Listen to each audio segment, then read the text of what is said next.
í kraftlingum. Let's get ready to rumble!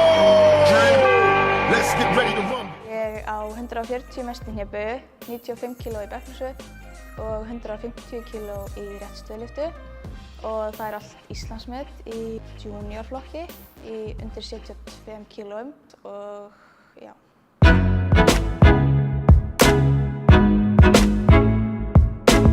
Ég stunda kraftlyftingar af því að það ótrúlega skemmtilegt. Maður sér svo vel prógressið eða framvinduna. Þú getur bara að sér það svart og hvítu, bara tölum að segja allt sem segja þarf. Þetta svo mælanleg íþrótt. Ég með litla bók sem ég skrifa allar æfingar í og gert frá því á fyrstu æfingu og fara aftur í og skoða fyrstu bókina sem ég skrifaði og sjá hvað ég var að gera þar. Okay. Það eitthvað að gerast.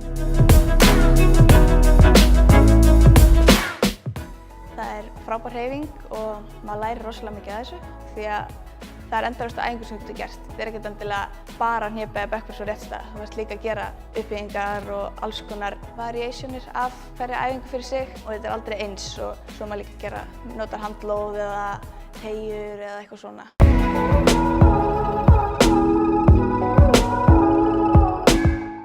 Já, þetta mjög góður félagsskapur og maður kemur hingað og hittir fólk sem með líka við sömu markmið á maður sjálfur og að gera það sama á maður sjálfur og ganga svolítið í gegnum það sama. En þetta yfirleitt allt fólk sem eldri en ég. Ég á eina vinkonu sem á sama aldur en ég, en það ekkert margir ungir krakkar í þessu sporti hérna.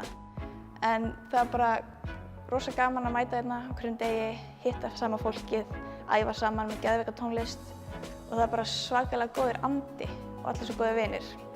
Þó að þau flest allt konur svona aldrei mömmu mína og svona, hún stundum að æfa þarna líka. En það bara frábært.